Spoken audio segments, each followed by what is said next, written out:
என்ன பாஸ் பேசுறீங்க? நான் 2 வயசுல இருந்தே பேசுவேன் இல்ல பாஸ். பாஸ், மகா கிட்ட பேசுறீங்க. மகாவா? லவ் பண்றேன். ஏன் இவ்வளவு சீமா சிரிக்கிற? நீங்க ரொம்ப லேட்டு. இல்லையே, சிரிச்சோனே சொல்லிட்டேன். மகா மேட்டர் சொன்னேன் பாஸ். அநேகமா எனக்கு தான் உஷாராவாங்கன்னு நினைக்கிறேன். நேத்து கூட என்ன பார்த்து சிரிச்சாங்க தெரியுமா? நேத்து இதே மாதிரி தான் வந்திருந்தியா? Yes, boss. அப்ப கண்டிப்பா சிரிச்சிருப்பாங்க. என்னடா மண்டை இது? டீ கடையில டைல்ஸ் ஓட்டினா மாதிரி. இதை பார்த்தா எல்லாருமே சிரிப்பு வருமே. எனிவே நாளைக்கு வராதீங்க. வந்தாலும் வேஸ்ட் தான். ஏன்னா அவ எனக்கு தான். லவ் மேட்ரா? கவலையே படாதீங்க, காதலுக்காக உயிரே கொடுத்து. அதெல்லாம் வேணாம். உன் பொந்தெல்லாம் வச்சு என்னால அலைய முடியாது. நீ வீடு குத்தா அட நார பயலுகளா, மயக்க மருந்து வாங்கிட்டு வாங்கினா செண்டை வாங்கிட்டு வந்திருக்கீங்களா? குரு கையில வெண்ணெய் வச்சுட்டு எதுக்கு நெய் கலையறீங்க? இப்ப யாரா வெண்ணெய் வச்சிருக்கா? யார் இப்ப நெய் கலைஞ்சா? உதாரணத்துக்கு சொன்னேன். உதாரணம்லாம் கிளிக்க வேணா, நடக்கிறத சொல்லு. பேசாம இந்த தலானியை வச்சு ஒரே அமுக்க அவக்கிட்டா. பேசாம அதை செய்ய முதல்ல.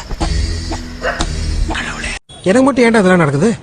மூக்கு கீழே பஞ்சாயத்து கிணறு மாதிரி ரவுண்டா ஒண்ணு இருக்க. வாயா. அதை மூடி வச்சிருந்தீங்கன்னா எல்லாம் ஒழுங்கா நடக்கும்.